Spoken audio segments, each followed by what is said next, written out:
Oh, glória! Aleluia! Paz do Senhor Jesus, igreja!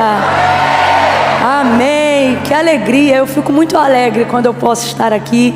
Eu quero agradecer mais uma vez a honra do convite, porque de verdade é um convite muito honroso.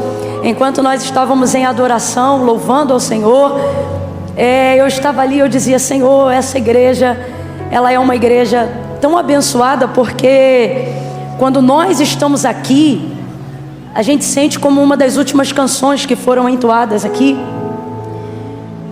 ela nos afomenta de Deus, né?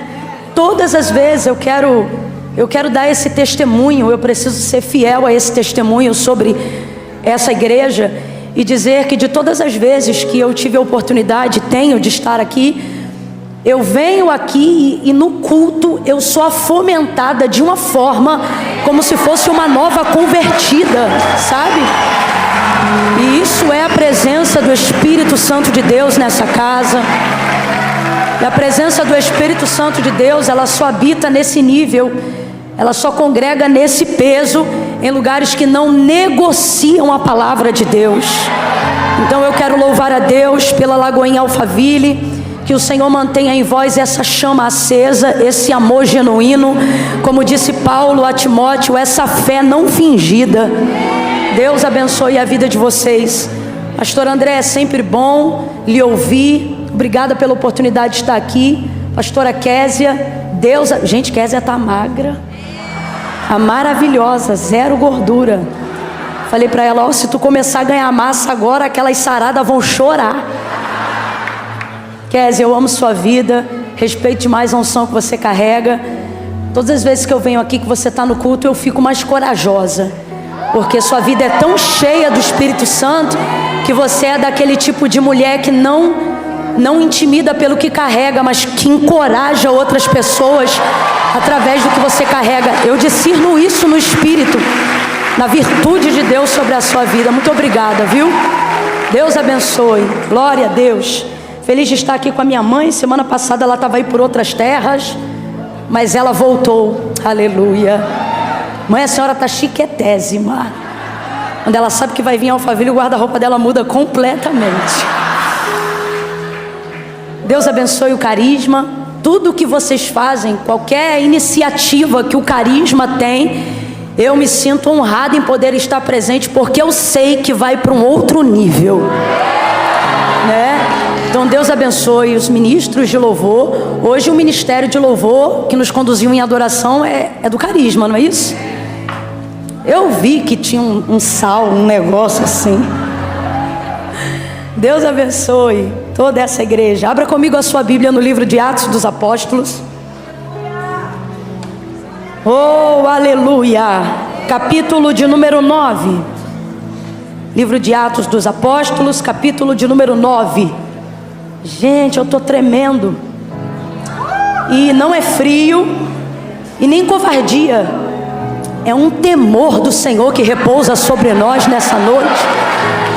Sabe quando você está assim com seu pé encolhido? Sabe quando você está andando devagar para não pecar? Que temor do Senhor, aleluia. Oh, aleluia. Aleluia. Oh, aleluia, aleluia. Oh, glória, oh, glória. Aleluia. Aleluia. Aleluia. Atos, capítulo de número 9. Deus abençoe pastor Samuel, pastora Thaís e meus amigos. Eu amo a vida de vocês. Tê-los aqui na primeira fileira me anima, porque eu sei que se ninguém der glória a Samuel e Thaís, e marcha em tudo.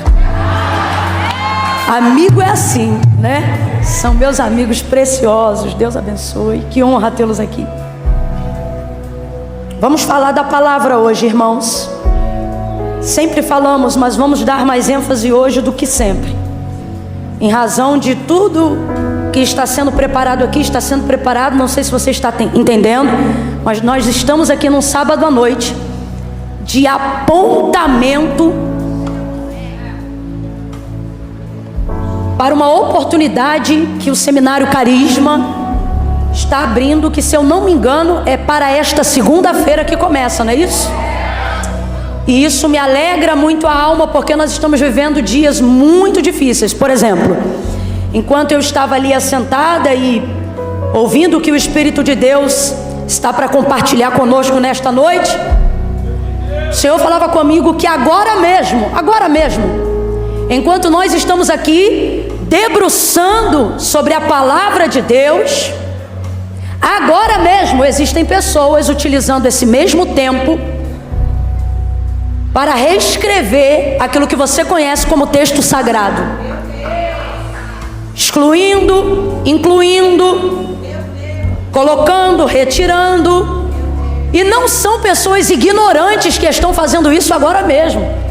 São pessoas extremamente estudiosas, que meticulosamente debruçam sobre o texto sagrado, não como alguns aqui de vez em quando vêm na igreja, mas que estão devotando a sua vida a debruçar sobre a palavra de Deus, meditando de dia e de noite, não com fé para a libertação, mas objetivando a mudança de cada texto que revela as suas trevas quando a luz se manifesta.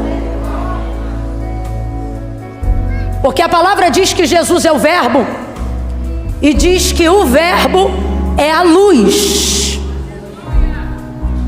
e ele foi odiado, e nós também seremos, não por falta de afinidade, abre aspas, com os nossos iguais. Quando eu digo os nossos iguais, estou falando dos seres humanos. Mas seremos odiados porque a luz, assim como quando Cristo veio, manifestou-se nas trevas, e as trevas não a compreenderam. E por que não? Porque suas obras eram mais.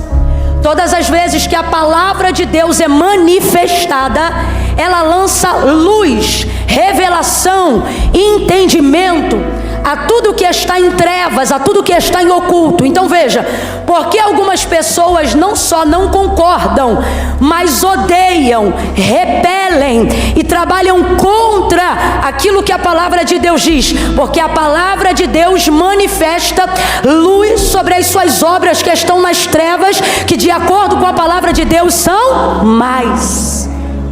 Então, a fim de que suas obras não sejam manifestadas ao mundo, eles querem que haja uma mudança. Para quê? Para que não haja denúncia, para que não haja mudança de comportamento, para que não haja opinião ou oposição ao pecado. E aí eu me pergunto, o que nós estamos fazendo? Estamos dedicando o mesmo tempo ou achando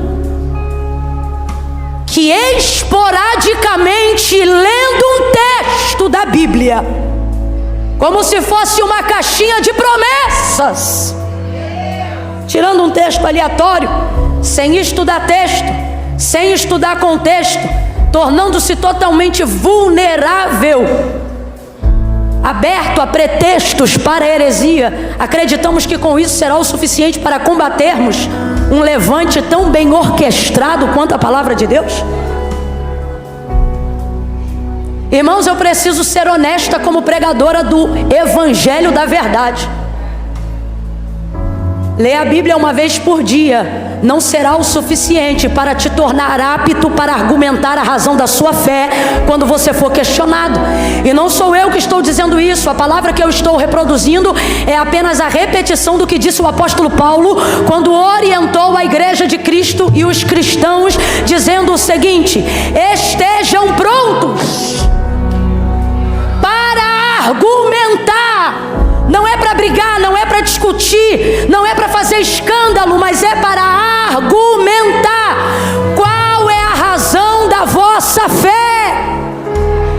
Então esta história de que o que cremos não se discute, como se fé fosse uma questão sentimental e não bíblica, não é verdade.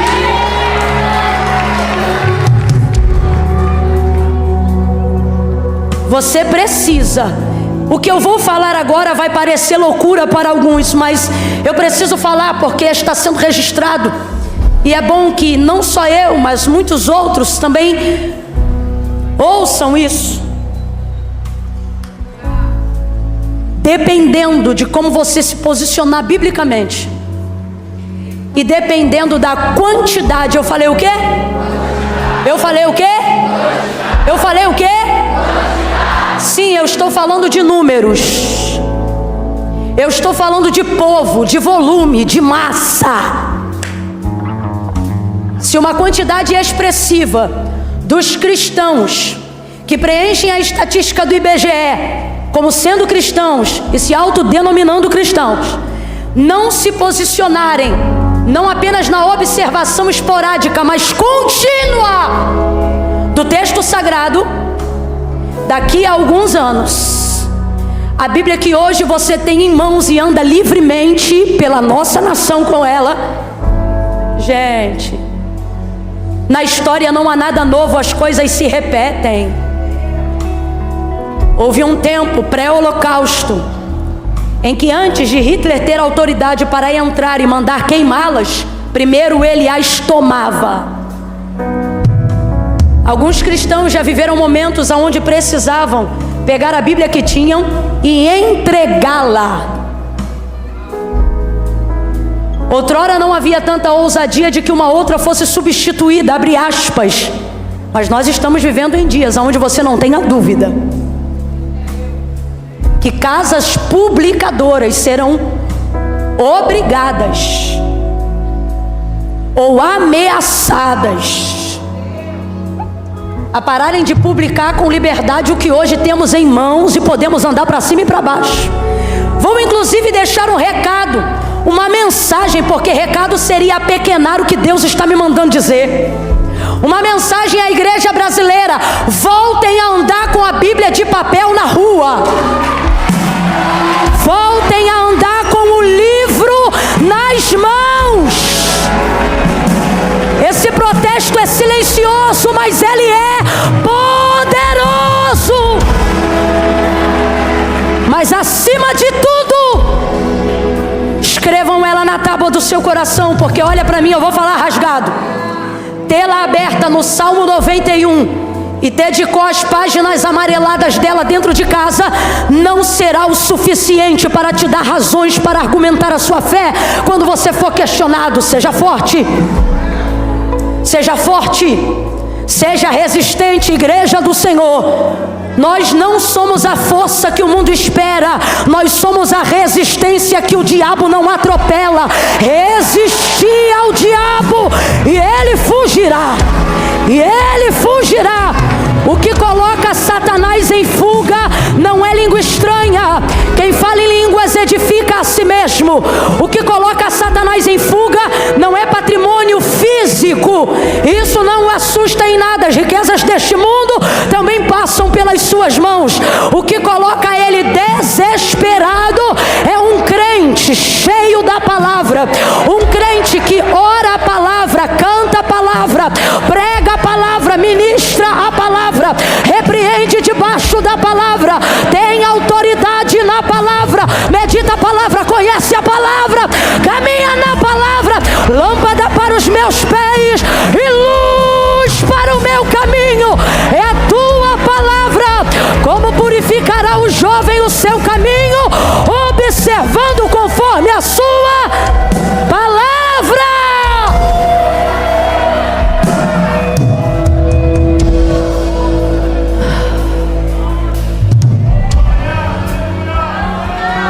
Olha para o seu irmão, que eu não vou comer esse rolo sozinha não. Olha para o seu irmão e diga assim para ele: leia a Bíblia.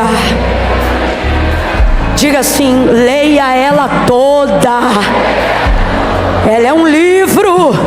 Diga para ele ou para ela: leia de Gênesis a Apocalipse. Diga aí o que você não entender, estude, leia de novo, e de novo, e de novo. Leia a Bíblia, leia a Bíblia. chega com o coração aberto e que o Senhor abra diante de você a porta da revelação da palavra por esses dias. Que você entenda que o manual da nossa vida é o que está escrito nela. Nela estão as palavras que nos conduzem à vida eterna. Jesus foi chamado de Verbo, o Verbo vivo, que se fez carne. O que é verbo? O que é verbo? O que é verbo? Não diga que você conhece Jesus se você não lê a sua palavra. E para você que não gosta desse tipo de palavra, eu preciso dizer isso porque eu vi que esses dias um amigo evangelista fez uma postagem tranquila, nada demais. Ele disse para que aqueles que ministram a palavra, que façam com cuidado e estudem, para que não venham compartilhar erros, multiplicando assim ignorâncias. O que há de errado nessa expressão? Nada, mas porque ela é associativa ao que Deus diz. Rapidamente houve um levante nos comentários dizendo assim: eu acho que o mais importante é orar. Se o crente estiver cheio de unção, nada disso importa. E coisas desse tipo que só manifestam a ignorância de quem não lê e de quem não sabe o poder que há nelas. Inclusive, as orações destes que acham que oram muito não são respondidas. E não é porque esse amigo postou isto ou porque eu estou dizendo, mas é porque ela mesma adverte, falando sobre isso e dizendo: pedis, não recebeis. Por que pedir mal? E por que vocês pedem mal? Ele diz: porque vocês não conhecem a Escritura e nem o poder que há nelas. Então nós estamos vivendo em dias de muita ignorância. Oséias 4:6, eu vou ler Atos 9. Oséias 4:6, o que está escrito lá? Meu povo está destruído, porque lhes faltou oração, templo, sacrifício, oferta, ovelha, culto. Meu povo está sendo destruído, porque lhes faltou conhecimento. Faltou conhecimento. Se você não buscar o conhecimento de Deus, não importa quantas horas de oração você dedique, se você orar fora da palavra, não haverá resposta. E aquele que se aproxima de Deus não pode pedir como se não esperasse alguma coisa, porque diz assim o autor da carta aos Hebreus: é necessário que todo aquele que se aproxima de Deus creia que Ele existe e que Ele é galardoador daqueles que o buscam. Eu vou ler Atos 9, mas é que eu não podia perder a oportunidade. Nós vamos continuar nesse tema de dizer que segunda-feira uma oportunidade se abre de inscrição para você começar. Ah, Camila, mas eu não organizei meu horário. Pois organize depois da matrícula. Coloque a sua inscrição ou o curso como prioridade e encaixe os outros horários depois. Coloque a palavra em primeiro lugar, que é o único lugar que ela deve estar. Faça isso. Não brinca não, irmãos. Não brinca não. Você sabe por quê? Satanás tentava Jesus quando foi conduzido pelo Espírito ao deserto, dizendo assim para ele: porque está escrito. Diga para mim, responda: o diabo conhece a Bíblia, sim ou não? Conhece mais do que eu e você, sim ou não? Ele sabe o que está escrito. E quando ele quer desviar um crente, ele não aparece de chifre e cauda. Ele aparece usando os textos,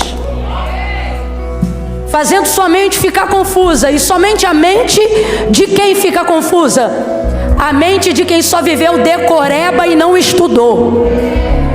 falar rasgado, isso aqui é uma verdade. Olha o que ele dizia: porque está escrito. Mas olha como Jesus respondia: mas também está escrito. Olha para quem está do teu lado e diga: você tem que ter o também. O que é o também? Eu não sei só o que eles usam para dissuadir a minha fé. Eu sei o que eu posso usar para argumentar contra o engodo do maligno. Está te faltando um também.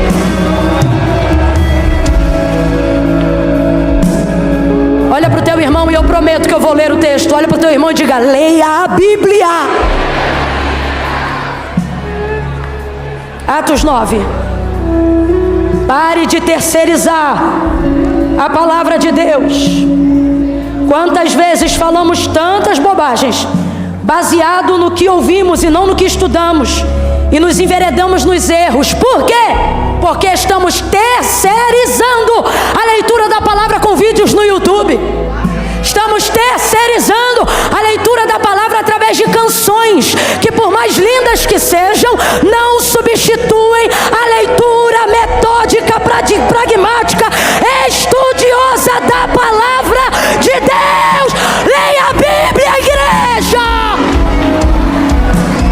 Porque ainda que um dia nos ameacem tentando tirar ela das nossas mãos, tentando impedir com que tenhamos um exemplar dela na nossa casa, se fizermos como Davi, que dizia: de manhã eu medito, à tarde eu observo e à noite eu descanso na tua lei, vai acontecer conosco o que aconteceu com ele. Ainda que alguém tire de nós algum texto sagrado, não vai mudar uma realidade. Qual? Escondi a tua palavra no meu coração para não pecar contra ti, e aquilo que você alcançar da palavra será o suficiente para te sustentar até o arrebatamento da igreja.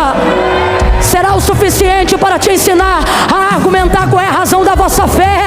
Eu estou querendo parar, mas o Espírito de Deus está movendo aqui, e o que Ele está dizendo é: igreja, até quando vocês vão deixar aqueles que mal conhecem a nossa cultura, aqueles que mal conhecem a nossa realidade, aqueles que não sabem nada sobre as Sagradas Escrituras, falarem e intervirem como se conhecessem a Bíblia? São desviados, apostatados, pecadores não arrependidos, que vivem por aí falando: ah, mas está escrito assim, está escrito assim. Eu nunca vi isso ou aquilo na Bíblia. Está na hora da igreja abrir a boca e dizer: nunca viu, porque você só leu o que te convinha, e usar o que disse Jesus quando confrontou Satanás no deserto. Mas também está escrito. Argumenta, igreja, argumenta, igreja, vai para cima com a palavra, igreja. Mas também, oh meu Deus, olha de novo para esse crente, diga para ele: leia a Bíblia.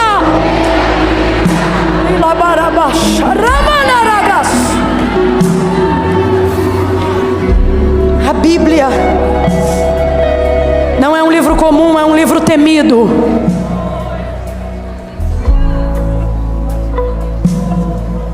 Você tem uma espada cortante nas mãos.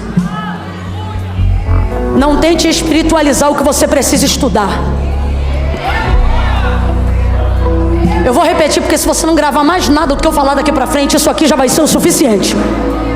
Não tente espiritualizar o que você precisa estudar. Os comentários da rede desse meu colega diziam: tem que orar, tem que jejuar, tem que isso ou que aquilo. Aí eu não aguento, eu tenho que ir lá em Oséias de novo. Eu não aguento. Eu não aguento, porque minhas palavras são falhas, mas a dele não. Ó, Oséias 6, há um convite do profeta dizendo: vinde e tornemos para o Senhor, porque Ele nos despedaçou, mas nos sarará, fez a ferida, mas a ligará.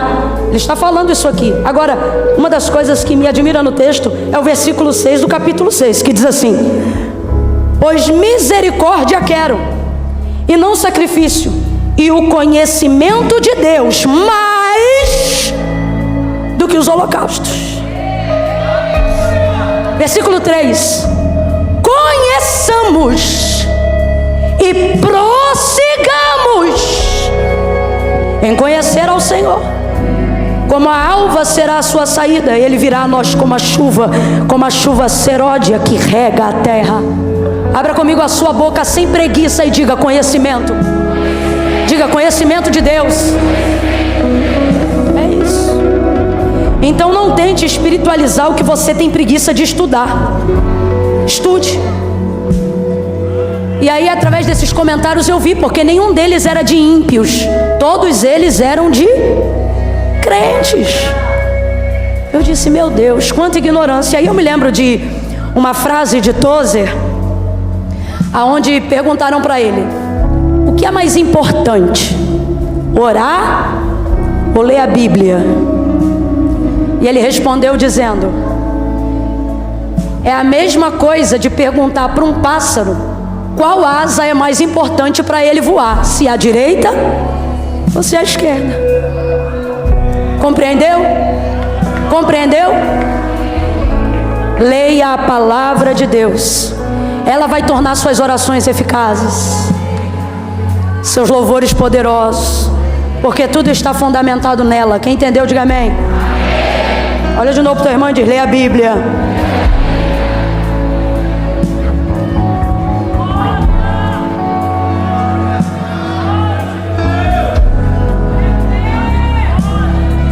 Atos capítulo 9.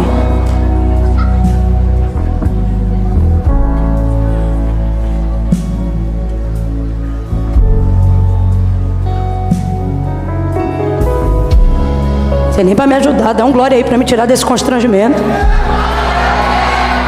Isso. É uma mistura de resfriado com alergia, só Jesus. Diz assim o texto, versículo 1. Saulo, respirando ainda ameaças e mortes contra os discípulos do Senhor, dirigiu-se ao sumo sacerdote e pediu-lhe cartas para as sinagogas de Damasco, a fim de que se encontrassem alguns daquela seita, quer homens ou quer mulheres, os conduzissem presos a Jerusalém. Aproximando-se ele de Damasco na sua viagem, subitamente o cercou um resplendor de luz do céu. Aproximando-se ele de Damasco na sua viagem, subitamente o cercou um resplendor de luz do céu. E caindo por terra, ouviu uma voz que lhe dizia: Saulo, Saulo, por que me persegues? Duro será para ti recalcitrar contra os meus aguilhões. Versículo 5. E ele disse: quem és, Senhor? E respondeu o Senhor: eu sou Jesus a quem tu persegues. Agora levanta-te e entra na cidade, e lá te será dito o que te convém fazer. E os homens que iam com ele pararam espantados, ouvindo a voz, mas não vendo ninguém. E Saulo levantou-se da terra e, abrindo os olhos, não via coisa alguma. E guiando-o pela mão, o conduziram para Damasco. E esteve 3 dias sem ver, e não comeu e nem bebeu. Vamos continuar. E havia em Damasco um discípulo chamado Ananias. E disse-lhe o Senhor em uma visão: Ananias! E ele respondeu: eis-me aqui, Senhor. E disse-lhe o Senhor: levanta-te e vai à rua chamada à direita e pergunta em casa de Judas por um homem de Tarso chamado Saulo, pois ele está orando.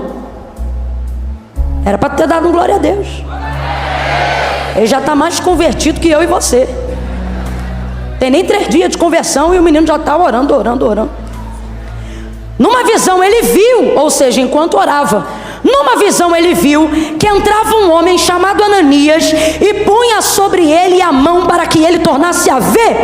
E respondeu Ananias: Senhor, de muitos ouvi acerca deste homem, quantos males ele tem feito aos teus santos em Jerusalém, e que aqui ele tem poder dos principais sacerdotes para prender a todos os que invocam o teu nome.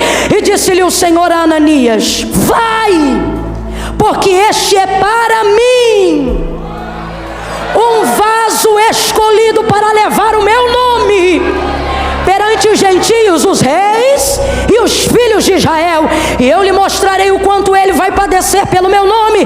Então Ananias foi, entrou na casa e, impondo-lhe as mãos, disse: irmão Saulo. Meu Deus, o Senhor Jesus, que te apareceu no caminho por onde vinhas, me enviou para que tornes a ver e seja cheio do Espírito Santo. Aleluia. E imediatamente lhe caíram dos olhos como que umas escamas, e ele recuperou a vista e, levantando-se, foi batizado. Diga amém por essa palavra.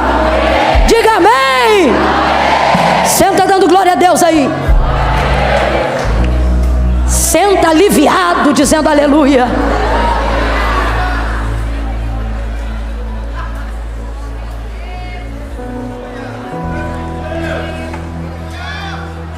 E vocês não reclamam de estar sentando só agora não, porque tem, dá uma olhada lá para trás, tem gente que não pode sentar nem agora, está em pé, mas está aqui pela palavra. Que a palavra a qual vocês honram venha honrar também. Que vocês sejam livres de todas as dores, artrose, tudo aquilo que vem contra a sua articulação, seus músculos. Senhor, se quiseres manifestar a tua cura hoje, começa por quem está em pé, Senhor. Começa por quem está em pé, Senhor. Aleluia. Aleluia. Ó, preste atenção. A conversão de Saulo você leu comigo, então eu não preciso usar muito tempo contextualizando, porque você leu a narrativa do contexto toda comigo. E eu dei ênfase na leitura, você percebeu? Para você não ficar assim, não entendo. Não, você entrou na leitura comigo, eu senti, eu percebi. Porque na hora que eu falava de uma coisa boa, você reagia, então você estava dentro do contexto. Isso é bom, porque aí a gente ganha muito tempo agora na aplicação. Então veja, na conversão de Saulo no caminho de Damasco, ele foi cercado subitamente, e o texto diz: um forte resplendor de luz do céu, e daquela luz saiu uma voz: Saulo, Saulo, por que me persegues? Responda para mim, quem era a luz? Quem era a luz? Por que Jesus se manifestou em luz? Essa é uma das perguntas que cabe dentro desse contexto. Porque, por exemplo, quando Deus se manifestou para revelar o chamado de Moisés, Êxodo capítulo 3 na sarça, ele, por exemplo, não se revelou em manifestação de luz, mas num fogo que queimava na sarça, mas não a consumia. Isso também fala sobre uma manifestação de Deus para a revelação de um chamado. Mas no caso de Saulo, você não vê nenhuma manifestação que varia sua forma no sobrenatural, mas essa manifestação, ela aponta de maneira tremenda tão somente para Cristo como Senhor. E por que a gente tem certeza disso que a gente está falando aqui agora? Porque quando João vai escrever a biografia de Cristo, diferente de todos os outros discípulos, evangelistas, apóstolos, ele vai começar a narrativa da biografia de Cristo de um jeito totalmente diferente de todo mundo. Ele não começa no ventre de Maria, ele não começa falando sobre o anúncio de Gabriel. Talvez isso se dê pelo nível de proximidade que João exerceu ao longo do ministério, ou do cumprimento do ministério de Cristo aqui na terra. Você vai perceber que no maior momento de dor de Cristo, só lhe sobrou João no Calvário, com Maria, sua mãe, e mais algumas mulheres. Houve em algum momento alguma dispersação de todos aqueles que eram seus mais chegados, exceto João. Talvez por isso ele revele com tanta autoridade no texto sobre si próprio, quando ele fala alguma coisa do momento dele com Cristo, dizendo: o discípulo a qual Jesus amava. Só que isso só aparece no texto que ele escreve.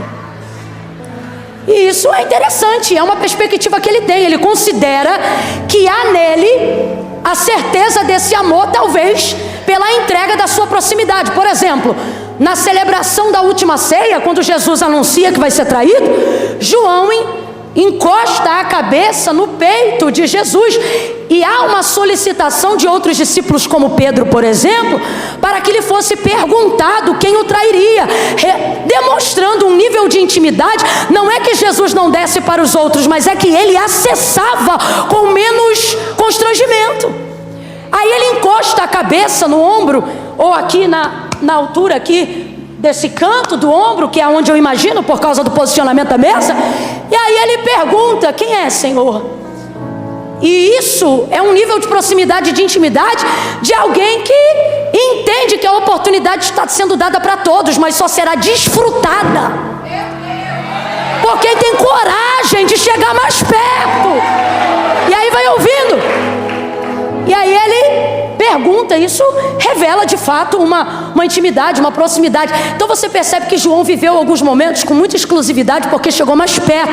E um deles, sem dúvida, o épico, o apoteótico de todos, foi o momento da crucificação de Jesus, onde ele se manteve junto até o final. Eu percebo que ele tem um prisma da revelação de Cristo um pouco diferente dos outros que se atém um pouco mais aos fatos.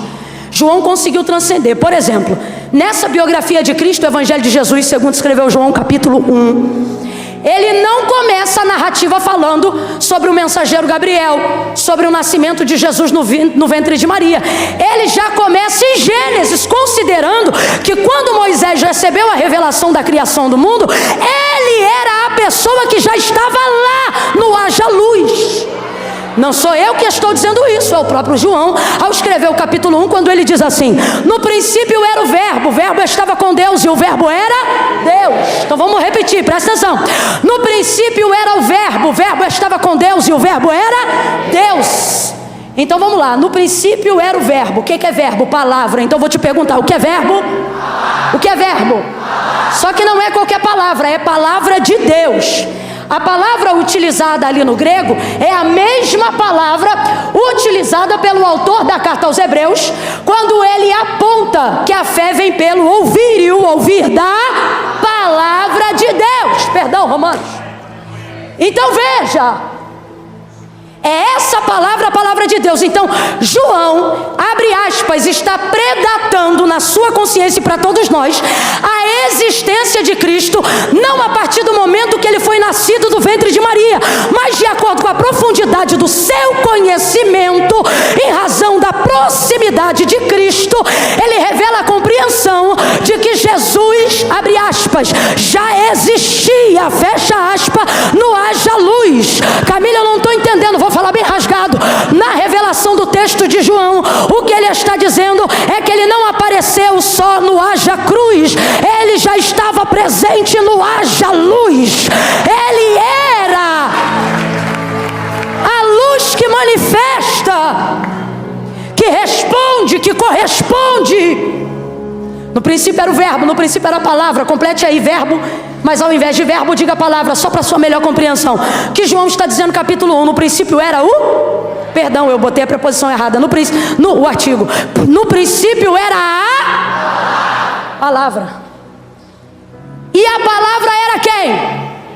Sujeito aí, quem era a palavra? No princípio era o verbo, que é a palavra. A palavra era... E aí ele não diz somente isso, ele diz assim, ó: a palavra estava com Deus. A palavra era Deus. Então eu vou te perguntar, quem é Jesus na sua expressão de compreensão? E você só pode responder de um jeito. Por quê? Porque não há nenhuma revelação maior de que Ele é, de quem Ele é, a não ser através da manifestação da sua palavra. Tanto é que na sua carnalidade, quando esteve aqui na terra, não foi conhecido apenas como homem, mas como verbo vivo, palavra manifestada carnalmente. humanamente. Por isso João continua no mesmo texto dizendo: e vimos a sua glória como a glória do unigênito do Pai. E vimos, sentamos com ela, oramos com ela, conversamos com ela, almoçamos com ela, jantamos com ela, e vimos a sua glória como a glória do unigênito do Pai, cheio de graça, justiça e verdade. Por quê? Porque Jesus é Deus. Por isso João não o vê ou não data a sua existência na sua consciência apenas no conhecimento do nascimento de Maria, mas ele data desde o que ele compreende como manifestação da palavra revelada em Gênesis. O que está escrito lá?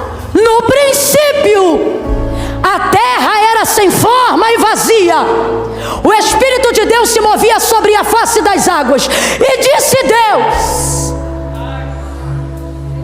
haja luz, e houve luz. Volta para João 1. No princípio era o verbo estava com Deus, o verbo era Deus. Ele continua: nele estava a vida. Então diga para mim, a vida está onde? Aonde está a vida? Está na hora de você entender que não é o físico que manifesta o espiritual, porque o espiritual ele nasceu muito antes do físico. É por isso inclusive que Deus é Espírito. O que a palavra de Deus diz sobre Deus? Que Deus é. Não foi a terra que disse ao Espírito: manifeste a luz. Foi o Espírito que manifestou a sua palavra e disse ao nada: haja luz, e houve luz. Sabe quando você vai dar crédito ao que está escrito aqui? Quando você compreender que não é o comportamento do físico que manifesta a palavra, mas é o comportamento no espiritual que muda o comportamento físico habitual e cotidiano. Não sou eu que movo ela, é ela que me move. A oração de um pregador genuíno não pode ser apenas: Deus, me usa na tua palavra. Mas quando você crê que a palavra de Deus é viva, sabe como é que você ora? Deus, que a tua palavra me use. Porque o que Deus adverte sobre ela? A palavra de Deus é viva. A palavra de Deus é viva. Isso não é poesia, isso é realidade. Enquanto você achar que isso é filosofia, essas palavras vão ser como a leitura de qualquer outro livro. Mas quando você compreende que essas palavras manifestaram vida e organização sobre o universo, você então começa a compreender que a leitura dela, a vivência dela, manifesta, altera, transforma toda e qualquer realidade de caos e de trevas a seu redor. Pelo que, Camila? Pelo que eu sinto? Não, pelo que nela está escrito, e eu sempre digo isso. Ezequiel capítulo de número 37, filho do homem, profetiza sobre este vale. Ele não profetizou, porque ele já havia dito: Senhor Deus, sobre este vale, tu sabes. Então o Senhor começou a liberar sobre ele a palavra, dizendo: diga-lhe assim, filho do homem, vento dos quatro cantos sopra sobre este vale. E aí ele repetia: vento dos quatro cantos sopra sobre este vale. E aí Deus dizia: diga espírito de vida, diga ossos secos, ouvi a palavra do Senhor. E aí Ezequiel repetia: ossos secos, ouçam a palavra do Senhor. E de repente um vento começou a soprar e ouviu-se um barulho. Eu tenho para mim que sentir alguma coisa ele começou a sentir naquela hora, porque imagine uma visão cheia de osso, crânio, fêmur, caveira para tudo que é lado. Daqui a pouco você não sabe o que é pior, se é o escuro de nada se mexendo, ou se é cada osso procurando um osso e um barulho, e de repente um monte de esqueleto se levantando ao seu redor. Eu ouso dizer que muito provavelmente o que ele deve ter sentido de início não foi esperança, mas foi medo, porque num vale escuro, o texto diz: e a mão do Senhor me tomou, me levou e me deixou. O cara está sozinho, apenas ouvindo uma voz. E sabe o que é maravilhoso? Não precisa mesmo de mão, não precisa mesmo de presença física. Se tiver a palavra atravessa o medo, a palavra atravessa as impossibilidades, a palavra consola, a palavra sustenta, a palavra levanta, a palavra reage, a palavra comove, a palavra levanta um exército seco e caído. E ele tão somente repetia, e de repente um barulho começou a se ouvir no meio do vale, e era osso se juntando a seu osso. E agora eu vejo um Ezequiel animado. É Deus falando e ele repetindo com ousadia. É Deus falando e ele reproduzindo a voz que manifesta o futuro. É Deus falando e ele dizendo: e porém em vós nervo, e porém em vós carne, e porém em vós tendões, e porém em vós espírito de vida. Espírito de vida, e vocês viverão.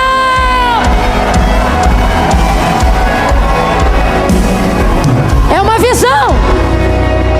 É uma visão que aponta para o estado atual e para o futuro de Israel. Tudo isso vai acontecer na visão a partir do momento que Ezequiel começa a repetir e a manifestar a palavra de Deus, independente do que ele sente. Por quê? Porque quem conhece a Bíblia não manifesta sentimento, manifesta o que a Bíblia diz. Eu não estou dizendo que você não sente, eu só estou dizendo que você não dá voz aos sentimentos que neutralizam a sua fé. Crente, quando sente medo na hora que está orando, não para de orar, começa a gritar.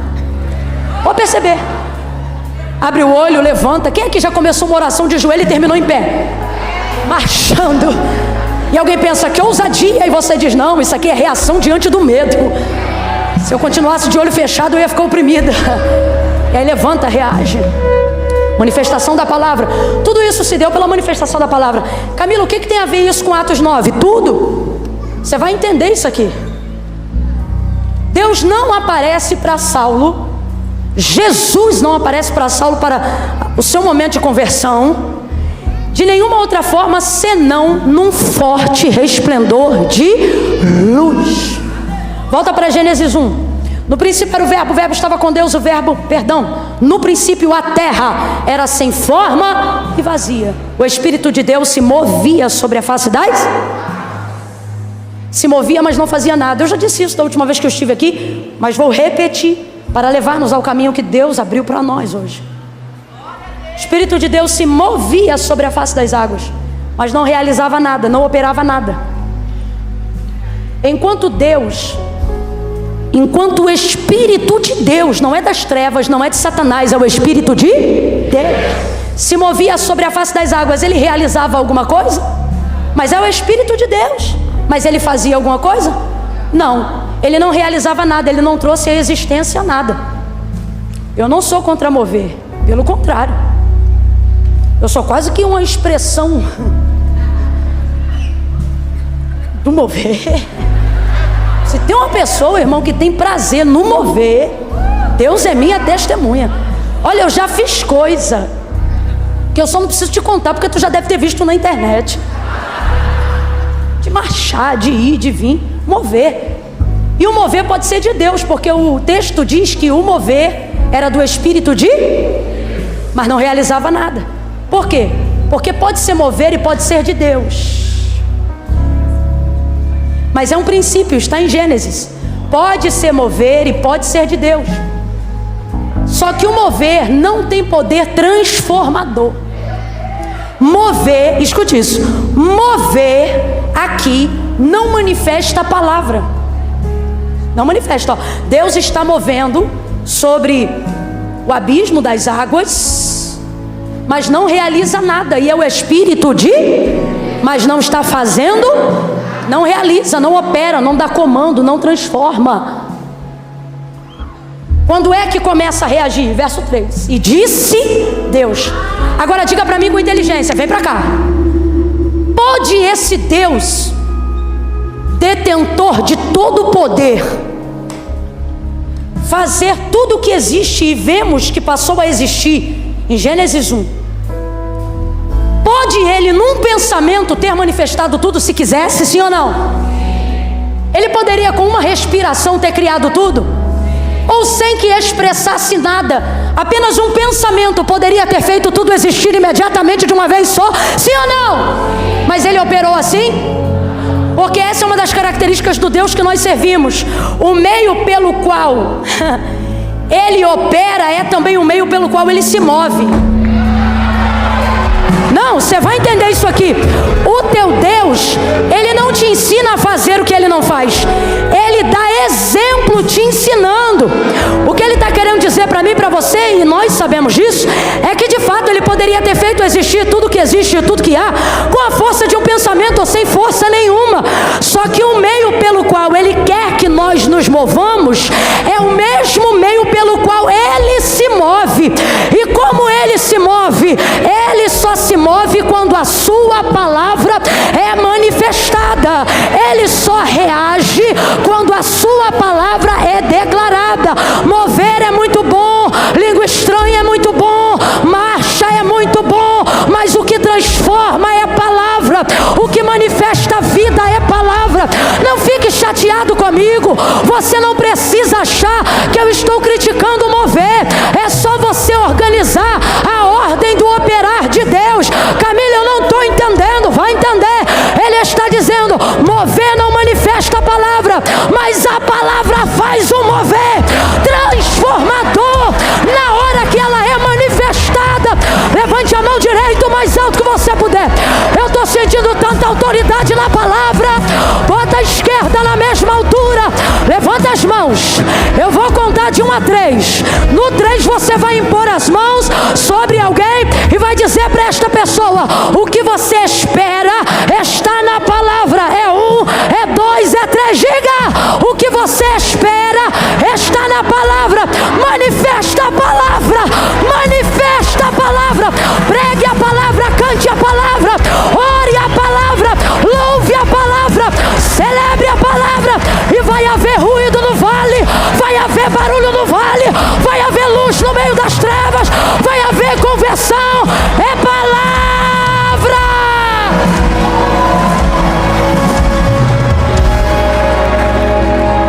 Eu tenho sido repetitiva nestes dias, mas é porque nós precisamos colocar a palavra de Deus no único lugar que ela funciona.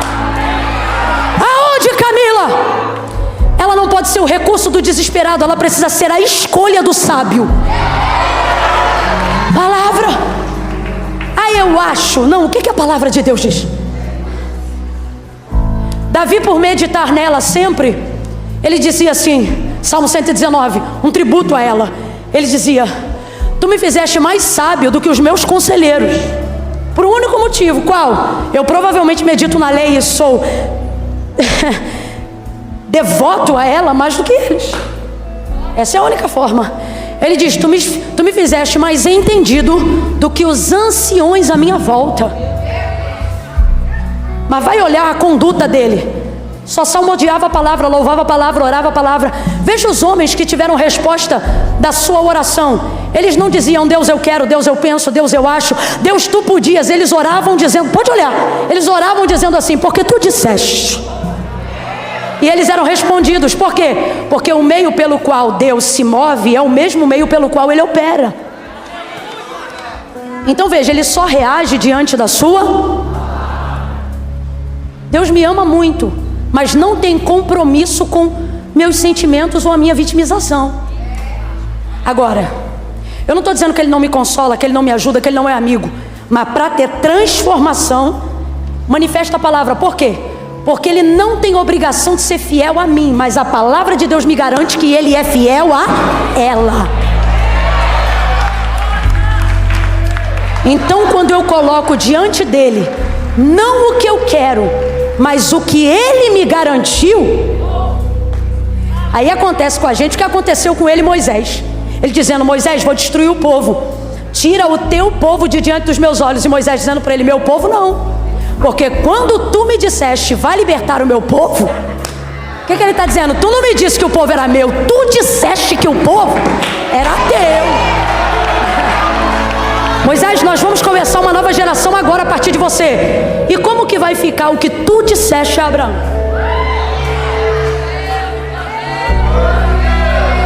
pergunto para quem conhece a narrativa: Deus destruiu o povo ali naquela hora? Mas Moisés ficou colocando diante de Deus: Deus, tem pena, tem piedade. Oh Deus, poxa vida.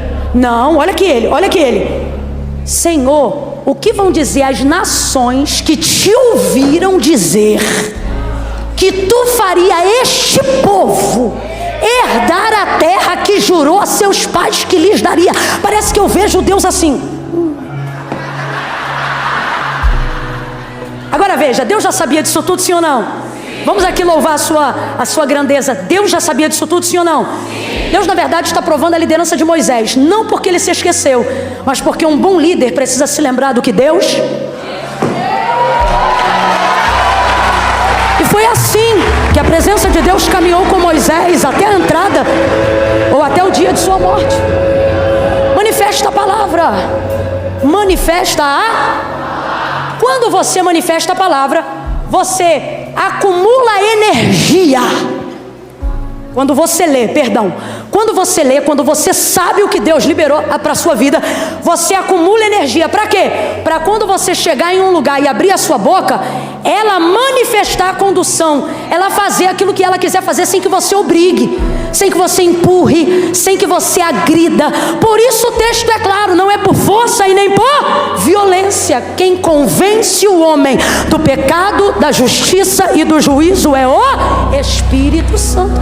E o Espírito Santo, que é o Espírito de Deus, ele opera por qual meio? Versículo 3 do capítulo 1. Ele só reage, ele só manifesta na hora que ele identifica que o comando, a ordem, a palavra de Deus foi manifestada. Por isso diz o autor da carta aos Hebreus: céus e terra, tudo que existe, tudo que há, não foi feito por prova aparente do que se vê, mas antes foram criados pelo poder da sua palavra. Então o Espírito reage a quê? O Espírito reage à palavra. Ele não tem obrigação e nem comprometimento imediato de reagir às minhas emoções, mas através de mim, se eu manifestar a palavra, ele se manifesta pela palavra de Deus. Por isso a necessidade de conhecimento do que Deus disse. Quando eu leio a Bíblia, eu não leio só para me sentir bem, eu preciso ler para conhecer qual é a vontade de Deus. Mesmo sabendo que ela é boa, perfeita e agradável, eu só vou conseguir acessá-la se eu ler as palavras que me conduzem até ela. Quando eu leio a Bíblia, eu não posso ler a Bíblia como uma caixinha de promessa, como qualquer texto aleatório, esperando um conforto. Não, eu preciso ler a Bíblia para compreender de que forma Deus deseja que eu vive, para que quando Ele quiser se manifestar, sua palavra em minha boca seja verdade, e assim o seu nome seja glorificado em tudo aquilo que eu falar em nome dEle. Porque o Senhor apareceu para Saulo em luz.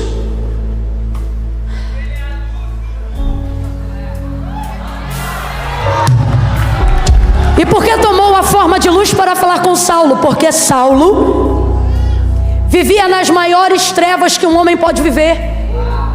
Os rituais de malignidade, Camila? Não. As maiores trevas que um homem pode viver é na ignorância, é na falta de conhecimento. Preste atenção, olhe para mim. Qual é a prioridade? Bote a cabeça para pensar. Qual é a prioridade de Satanás no mundo? Camila, eu tenho para mim que uma das principais áreas que ele entra é no adultério, para destruir casamentos e famílias. Cocaína, para viciar pessoas nas drogas e levarem elas à consumação de suas próprias vidas. Vícios, bebedeiras, pornografia e tantos outros pecados da carne. Presta atenção. Todos esses pecados, para que sejam consumados, dependem de parceria. Por exemplo, Judas saiu possesso da celebração da última ceia. Eu disse que ele saiu possesso, mas você não vê ele uivando, você não vê ele com nenhum comportamento de manifestação demoníaca física, mas saiu possesso. Mas antes de tomar a decisão fatídica de entregar Jesus, quando Jesus lhe deu a oportunidade dizendo: olha, aquele que mete a mão no prato comigo é o traidor, é o que há de me trair. Aí ele sabe que é ele. Aí ele olha para Jesus, Jesus olha para ele e diz: o que tendes a fazer, faz-o depressa. Como quem diz, a oportunidade de se arrepender está aqui agora. Mas ele não quis. O texto diz que ouvindo isso, ele se levantou da mesa e saiu. E saiu para quê? Para consumar o que já tinha desejado. Mas olha a parceria entrando aqui, olha a parceria. Possessão não entra do dia para a noite, tem que ter parceria. Olha a parceria. Você lê o texto antes da ceia, ele vai cear. E o texto diz assim: tendo o diabo posto no coração de Judas trair Jesus. Então veja, tendo o diabo posto. O que o diabo fez? Sugestão. Quando ele levanta e vai cumprir, consumação. Aí olha o que o texto diz. Antes, tendo o diabo posto no coração de Judas trair Jesus. Aí passa a ceia, ele ceia, levanta e vai trair. Quando ele levanta, que ele sai da mesa, aí o texto diz assim: tendo então Satanás entrado. Olha como é que muda. Pode olhar o texto em casa. Antes da ceia, sugestão. Depois da ceia, possessão. Pode olhar o texto em casa. Responda para mim, teve que ter parceria para ter possessão, sim ou não? Sim ou não? Porque ele não recusou a sugestão, deu legalidade para a possessão. Você me sugere e eu realizo. Que é isso? Parceria. Você faz sua parte, eu faço a minha. Então veja, todas essas obras, Satanás conta com a atividade de alguém. Mas tem uma que ele trabalha prioritariamente para que não dependa nem da atitude dessas pessoas. Ele quer privá-las do conhecimento de Deus. Porque a única maneira de uma pessoa não desejar Deus é se tornando ignorante acerca de quem Ele é. Porque Deus é bom. Completa aí para mim. Deus é? Vem, Deus é? Quem aqui não gosta do que é bom? O salmista convida-nos a conhecer a Deus dizendo assim: provai e vede que o Senhor é bom. Prova. Olha o que ele está dizendo: se você provar, nunca mais você vai dizer que é ruim. Prova que tu vai ver que ele é bom. Então aonde é a atuação de Satanás? Impedir com que você faça a degustação. Por quê? Porque aí você fica ignorante no conhecimento de quem Deus é. Aí vamos lá, a Bíblia revela qual é a prioridade do trabalho do diabo. Qual é a prioridade do trabalho dele? E o príncipe deste século. Colocou neles vício? Ensinou eles o que é pornografia? E o príncipe deste século cegou o entendimento para que não cheguem ao conhecimento da verdade. Que verdade é essa? Você até confundiu e falou a palavra. Agora olha a manifestação do Filho de Deus: conhecereis. Conhecereis a verdade, e a verdade vos liberta. Aí você pensa assim: a verdade vai me libertar do vício, a verdade vai me libertar dos encantamentos, a verdade vai me libertar das drogas, a verdade vai me libertar da pornografia. Sim, também. Mas a prioridade é o seguinte: a verdade vai libertar a tua mente. E depois que você libertar a tua mente, irmão, é você mesmo que arranca a droga, vai arrancando isso, vai arrancando aquilo pela renovação do vosso entendimento. Você começa a dizer: isso aqui não é para mim, Deus me ajuda, isso aqui não me pertence, tira do meu caminho. Você está entendendo? Uma ação que é chegar ao conhecimento de quem Deus é, transforma toda uma vida para sempre. Então aonde Satanás atua? Na ignorância. Vou fechar o entendimento, não vou deixar ele saber qual é a verdade. A verdade aqui é a manifestação viva da palavra. É por isso que você vê um monte de gente apontando igreja, condenando o pastor, falando mal de crente. Por quê? Porque nunca provou. Mas eu já fui crente. Foi crente, mas não provou. Quem é que já provou e hoje pode até não estar mais em condições de provar, mas tu precisa ver o respeito com que trata a obra de Deus? Por quê? Porque provou. Ele está do lado de alguém que diz: é tudo sem vergonha, ninguém presta. Ele diz: meu irmão, tem gente que presta. Tem igreja. Ele já provou. Não pode ficar mais enganado depois que você chega. Albert Einstein colocou esse comportamento no campo da física, dizendo que a mente que chega ao conhecimento de algo que não sabia, ela é dilatada, e uma vez dilatada, torna-se impossível que ela retorne ao padrão anterior.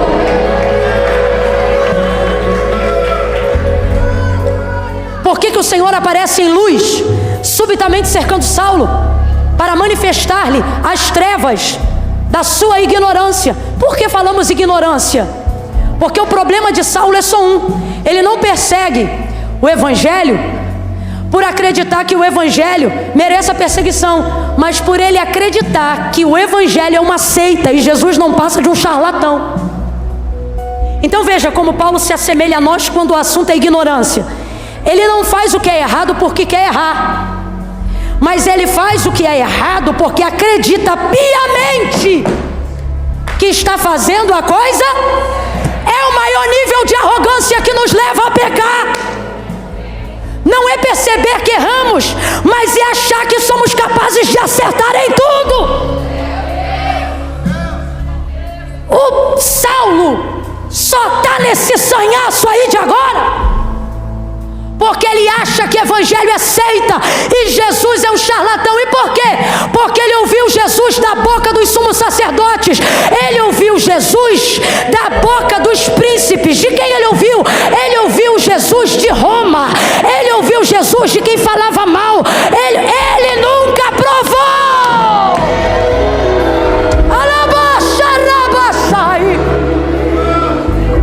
Quem fala mal é porque não provou. E ele segue a cartilha. Ah, é isso. Minha avó, se estivesse viva, dizia: é gente que se emprenha pelo ouvido, gera uma opinião e um comportamento de alguém por causa do que ouviu.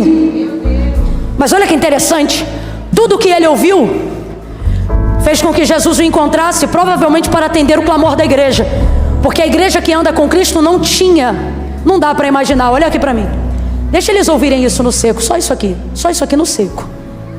A igreja que anda com Jesus, a igreja primitiva, aquela igreja que cai na graça, aquela igreja cheia do Espírito Santo, aquela igreja cuja sombra de Pedro, essa igreja andou com Jesus. Eu estou falando de líderes que foram mentorados 3 anos e meio diretamente pela pessoa de Cristo. E o que Cristo disse num dos seus últimos e mais severos sermões: se vocês só amarem o que vos amam, que diferença vocês têm dos republicanos? Dos publicanos? Nenhuma. Vocês vão ser cidadãos como qualquer outro. Que tipo de cidadão? Recíproco. Te bateu, bate também. Te xingou, xinga também. Te agrediu, agride também. Aí ele diz: mas eu vos digo. O que ele está dizendo? Não importa como o mundo viva, eu não chamei vocês para reciprocidade, eu chamei vocês para cristianismo. Aí veja, ele diz assim: portanto eu vos digo. Esse portanto significa, não importa como o mundo haja, eu vos digo, amai os que vos odeiam, orai pelos que vos perseguem. Paulo era quem? Ele era conhecido como um grande o quê? A igreja sabe que ele é um dos maiores perseguidores. Essa igreja está reunindo-se em oração para dizer: mata ele? Você consegue imaginar a igreja primitiva dizendo: Deus, tu não está vendo o que a gente está passando? Rebenta com ele e mostra que tu é Deus, porque é assim que a igreja atual quer orar. Olha a oração, olha o ensino. Se vocês fizerem assim, vocês são iguais. Mas eu vos digo: orai pelos que vos perseguem, amai os que vos. Imagina a igreja vivendo a maior perseguição, reunindo para orar. Eu não consigo ver essa igreja dizendo: mata ele. Eu não consigo ver um Pedro que negou Jesus 3 vezes, orando para dizer: mata os perseguidores. Não, eu acho que ele olha para ele, porque quem tem consciência da sua redenção, quem sabe da onde Deus te tirou, sabe que Deus tira qualquer um da onde estiver. Se você não crê que Jesus salva o mais vil pecador, é porque você ainda não teve uma noção plena de onde foi que Deus te tirou. Ele disse: eu não consigo imaginar Pedro orando e dizendo, mata os perseguidores. Não, eu tenho para mim que a oração da igreja primitiva, sou eu que estou falando, baseada no que Jesus ensinou, haja vista que eles estão colhendo do Espírito, seja, salva Jesus. E sabe por que eu sinto isso? Porque o nome mais conhecido de Saulo não era Saulo, mas era sua variação para o romano, que era o quê? Paulo. Mas quando Jesus encontrou-se com ele, não chamou de Paulo, chamou de, que é a variação do seu nome para o hebraico, que na verdade é Shaul, que significa o quê? Saul, que significa o quê? Pedido foste a Deus. Aí eu vejo Jesus chegando para esse camarada e dizendo assim para ele, Shaul, Shaul. Se você estivesse lendo o Novo Testamento no grego, você ia ler assim, Shaul, Shaul. Essa frase, essas palavras estariam escritas em hebraico. E se a gente fosse traduzir diretamente para o português, seria Saul, Saul, na raiz da sua expressão. Saul, Saul. Então Jesus não está apenas reproduzindo o pedido foste a Deus, mas está repetindo isso 2 vezes. Pedido foste a Deus. Vou parafrasear. Por que está salvando ele, Jesus? Pedido foste a Deus. A pergunta que você tem que fazer, haja vista que a igreja estava crescendo, é que tipo de oração a igreja fazia? Uma igreja como aquela, que tipo de pedidos essa igreja apresentava? Aí Ananias vai dizer, de muitos ouvi. Aí Deus o interrompe, dizendo, o interrompe não, argumenta, dizendo, vai porque ele é pra... Eu não vim aqui saber quem ele é na boca dos outros, eu vim aqui para te dizer quem ele é na minha boca. Você está entendendo o que a palavra de Deus está manifestando aqui? A palavra de Deus vai converter a vida de um homem, trazendo a ele o conhecimento de quem Deus é, através da manifestação de luz. E naquela luz Jesus vai dizer, quando ele pergunta, quem és, Senhor? Ele vai responder, eu sou Jesus, a quem tu persegues. Agora responda, ele chegou ao conhecimento de quem era Jesus na primeira pessoa, sim ou não? Sim ou não? Sim, analise o texto, sim. É o próprio, Jesus não está dizendo, diga que sou eu na boca de um profeta, não. Jesus está encontrando ele e está dizendo, eu sou Jesus. Então vou perguntar de novo, Saulo está conhecendo Jesus sem intermediários, sim ou não? Está conhecendo ele na primeira pessoa, sim ou não? Quando você conhece ele por intermediários, você precisa de mais tempo. Mas quando você se relaciona diretamente com ele, um encontro basta. Um encontro basta. Rendido ao chão, Jesus não lhe despediu assim, mas disse, levanta-te. Porque na presença de Deus, o seco já passou, já pode voltar.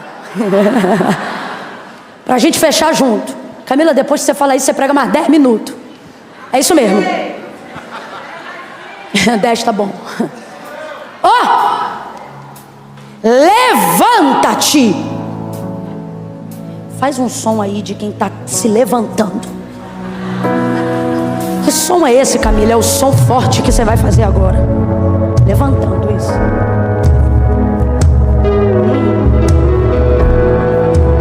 Olha para o teu irmão e diga assim, você pode até iniciar no chão, caído, humilhado, arrependido, mas jamais, olha para ele e diga, jamais você vai ser despedido no chão, caído, humilhado. Ele está dizendo, quem me encontra pode até chegar caído, mas vai sair de pé. Ele diz para Saulo, levanta-te, levanta-te. Agora que você reconheceu quem eu sou, se ergue. Agora que você sabe quem está te chamando, reaja.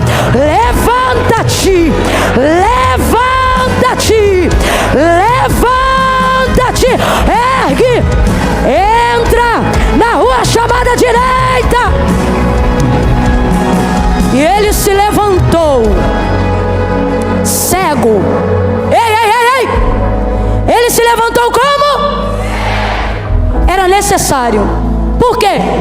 Porque a melhor maneira de aguçar o que você precisa ouvir é de olhos fechados. Camila, mas e o departamento dos meus irmãos aqui que precisam de olhos abertos para fazer a leitura, ou labial, ou por interpretação? Eu amo o que disse Jesus em Mateus 13, porque ele me dá respaldo para o que eu estou entregando, inclusive para estes meus irmãos. Você fala tudo que eu estou falando, hein, menino? Você não fica com medo de falar nada não, hein? Jesus disse: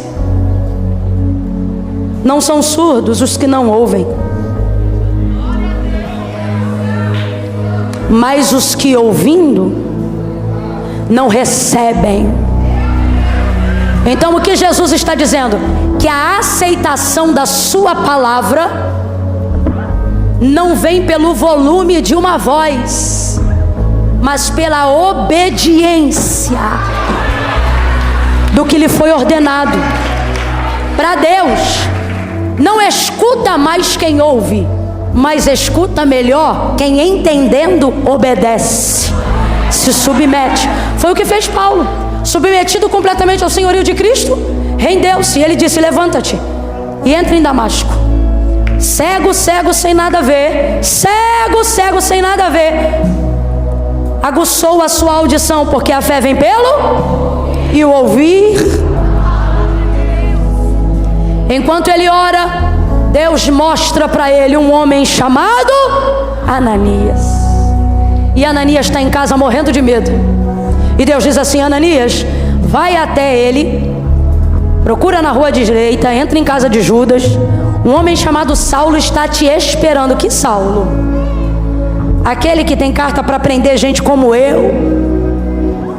Pois é impressionante. Para cumprir a palavra, Deus dá teu nome até para quem outrora era teu adversário. Olha, Senhor, de muitos eu ouvi, vai, porque ele é para mim. Ananias obedece. Quando ele chega na casa onde Saulo estava,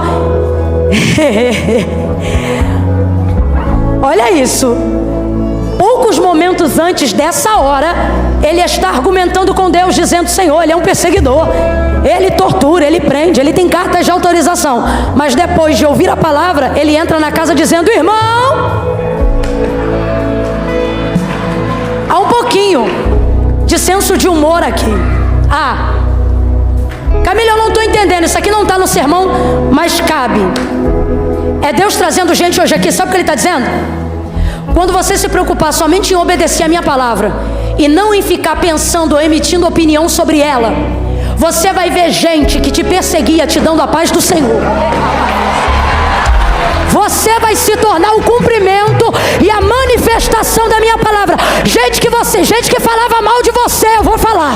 Gente que te perseguia, você vai passar por essa pessoa, e o Senhor está dizendo: você vai tomar um susto. Por estes dias ela vai dizer: irmão, como é que você está? Irmão Saulo, parece que eu vejo Ananias todo cabreiro. Irmão, o Senhor que apareceu para ti no caminho de Damasco, ele me enviou para que eu ore por você. Isso aqui é como se ele estivesse dizendo: posso orar? Impôs as mãos sobre ele, e enquanto orava, umas escamas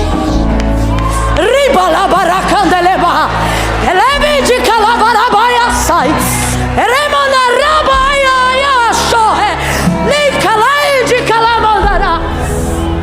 Ananias vai orar debaixo de uma palavra. Vem comigo que nós vamos fazer essa oração agora.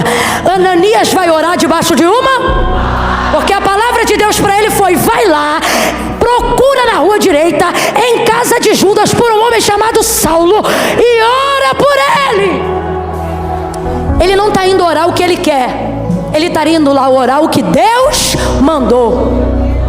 Enquanto ele ora, o que isso significa? Enquanto ele faz o que Deus, as escamas, como se fosse escama, começa a sair dos olhos do homem, e ele passa a enxergar. Depois de 3 dias cego, sua vista é recuperada. Tudo isso porque Ananias não parou para ouvir o que as vozes que diziam sobre Saulo pensavam sobre ele, mas ele parou para obedecer o que a voz de Deus falou sobre Saulo. Camila, eu não entendi. Quando a palavra de Deus se manifestar para te usar, ela não vem para pedir tua opinião, ela vem para exigir tua obediência. Quer ser usado por Deus? Não conteste o que Ele fala, obedeça. Leia a palavra e se acomode, se adeque, se transforme. Se for preciso se espremer, se esprema, porque estreito é o caminho que conduz à vida eterna, mas larga é a porta da perdição. Quem trouxe Bíblia de papel, pega ela. Quem não trouxe, traga da próxima vez. Volte a andar com a Bíblia. Deixe que vejam, deixe que pensem, deixem que digam. Deus diz: leia o que está aqui, você saberá o que eu penso de você. Você saberá o que eu quero de você. Eu sei que pensamentos tenho de vós, diz o Senhor, pensamentos de paz e não de mal. Deus não pensa de você o que você pensa de si mesmo. Você está errado. Menina, você está errada. Rapaz, você está errado. Deus não pensa de você o que você pensa de si mesmo.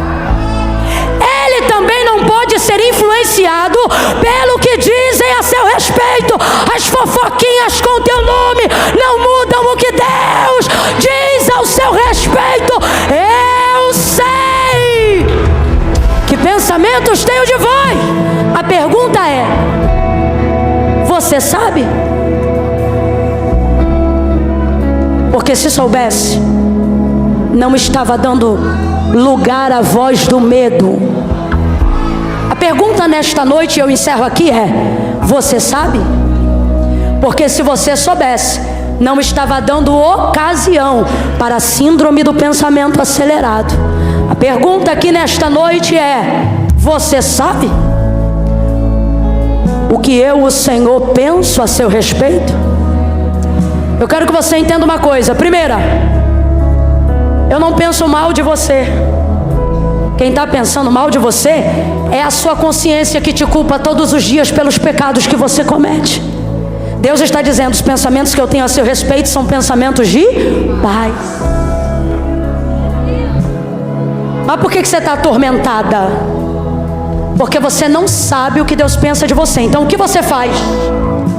Você projeta em Deus seu pensamento, achando que Ele pensa de você o que você pensa de si mesmo. É isso que você faz. E aí você se tornou, sabe quem? Servo da sua consciência e não da palavra de Deus.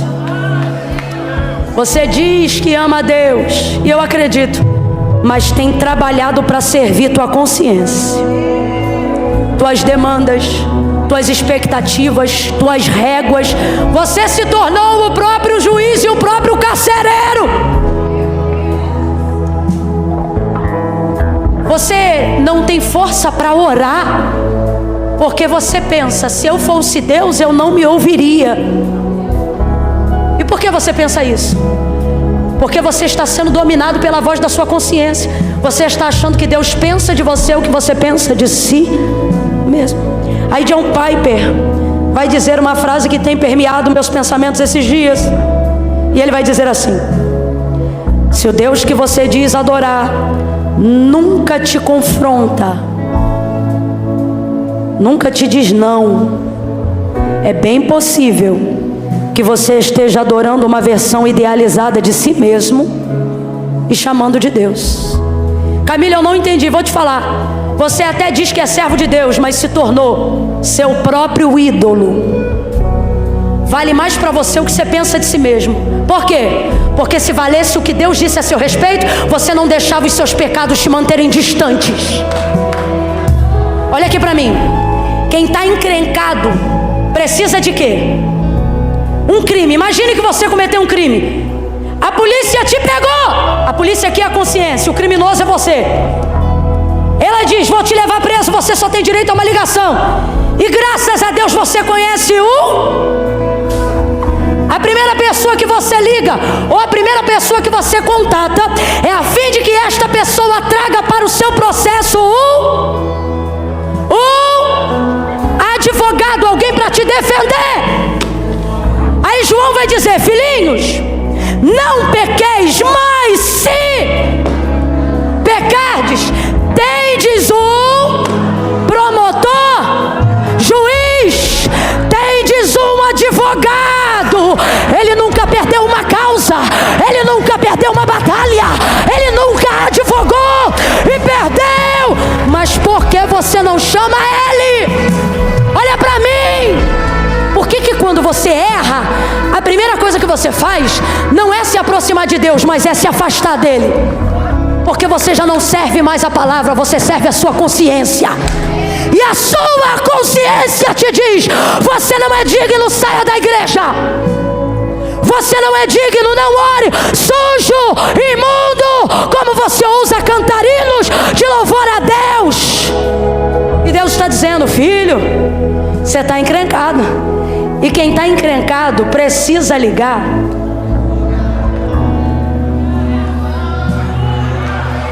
Camila, se a relação é óbvia, por que ela não é executada assim? Porque você diz que ama a Deus, mas tem servido sua própria consciência. E está chamando isso de Deus. Está dizendo: é o que Deus pensa de mim. Porque você está refletindo o que você pensa sobre si no que Deus pensa a seu respeito. E Deus me trouxe aqui essa noite para dizer: para.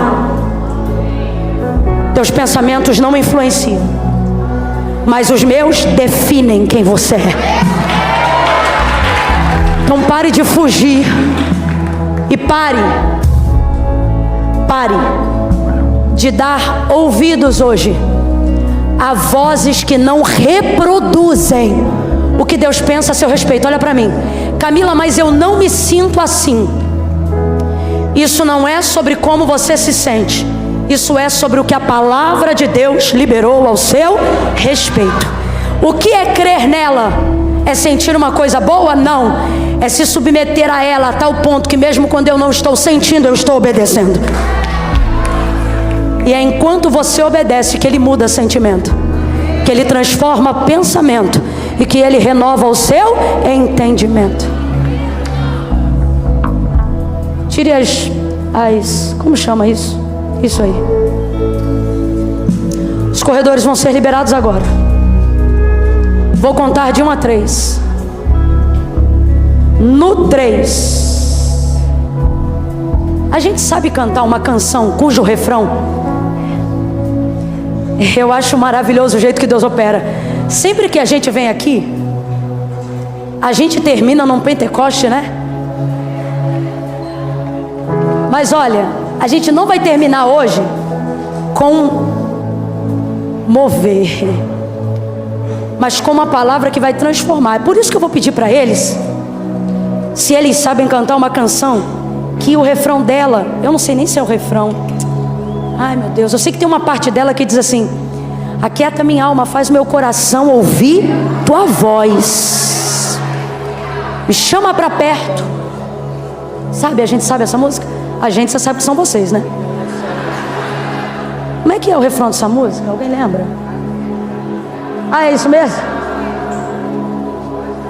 Essa música tem uma revelação bíblica incrível. Ó, porque na verdade eu descobri que tudo que eu preciso está em ti. Ó, mas meu coração é teimoso demais pra admitir. Por quê? Por causa da consciência. Sei que depender como viver perigosamente, mas eu preciso acreditar e confiar no que eu penso de mim, no que você diz. Isso é fácil? Não é não.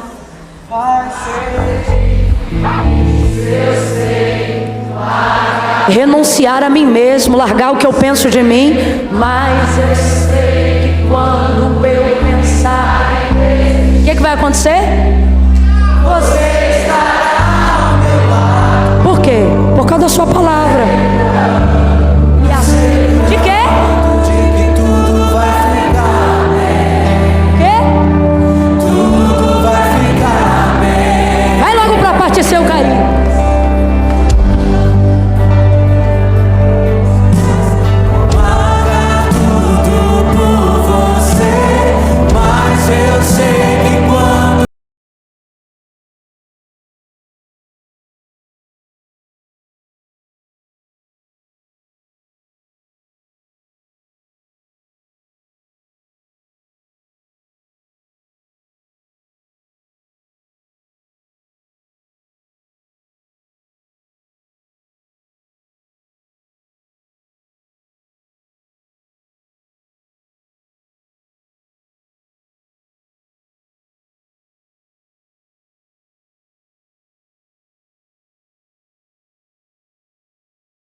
bondade e misericórdia me seguirão todos os dias da minha vida, e habitarei na casa do Senhor por longos dias. Cumpre a tua palavra, glorifica o teu nome. Segura, segura, segura. Troca de novo, troca de novo. Cadê o que eu tava?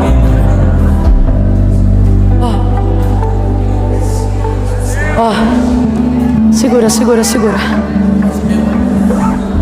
Segura, segura, segura, segura, segura. Eu quero te chamar para fazer uma entrega, não de uma parte da sua vida, mas de toda a sua vida. Jesus disse assim: aquele que me confessar diante dos homens, eu também o confessarei diante do meu Pai que está no céu. A confissão pública de fé, ela é necessária. Se tudo que você ouviu aqui, você não só crê, mas demonstra uma fé verdadeira em obediência, você precisa confessar. Porque a palavra de Deus garante dizendo assim: aquele que crê e confessar será salvo. Camila, mas e se Jesus voltar essa madrugada antes do meu batismo? Você vai subir junto com a igreja. Porque aquele ladrão do Calvário também não teve tempo, e Jesus entende sobre o tempo. Camila, mas como é que eu faço? Eu tenho um monte de coisa para resolver na minha vida. Eu também tenho na minha. Mas foi o próprio Jesus que disse: ora, sem mim? Camila, então como é que eu faço? Eu tenho uma situação para resolver. Vem você e teu rolo. Vem você e teu problema. Porque ele não disse para ninguém: se arruma e vem. Ele disse: vinde a mim, todos vós que estáis. Porque como você está não determina quem você é, só o que você está fazendo. Mas depois que você alcançar entendimento, você para de fazer o que não deve. Entrega o teu caminho ao Senhor. Confie em você. Confie na sua força de vontade, é isso? Confie nele. No 3, Deus está falando comigo que tem gente que o coração está cheio de medo. Medo de quê, Camila? Camila, eu estou com medo de ir aí no altar fazer uma aliança com Deus ou reconciliar e não conseguir me firmar. Só que o Senhor está dizendo: é por isso que eu não estou te chamando para confiar em você, estou te chamando para confiar em mim, no meu nome, diz o Senhor. E Camila, como é que eu comprovo que eu creio que Ele é poderoso de verdade? Vai ter que tirar o pé do chão e vir no altar. Vai ter que dizer: Senhor, se a gente ainda estiver transmitindo online, e se você estiver acompanhando, escreva no chat ao vivo: estou confessando Jesus como meu Senhor. E nós vamos ligar o seu nome também no livro da vida. Eu conto 1. Cesse a voz da desgraça. Deus está falando comigo que vozes de ameaça têm te cercado de dia e de noite, dizendo: sua vida será marcada por tragédias, por dores. Mas o Senhor está dizendo, e eu conto 2: em obediência eu corrijo a tua rota, e se cumprirá sobre a sua vida o que diz o Salmo 23, ao término dele: bondade e misericórdia me seguirão todos os dias da minha vida. Eu quero declarar que a partir do momento que você confessar Jesus como Senhor, maldições do passado serão destruídas, e você vai começar a viver a novidade de Deus.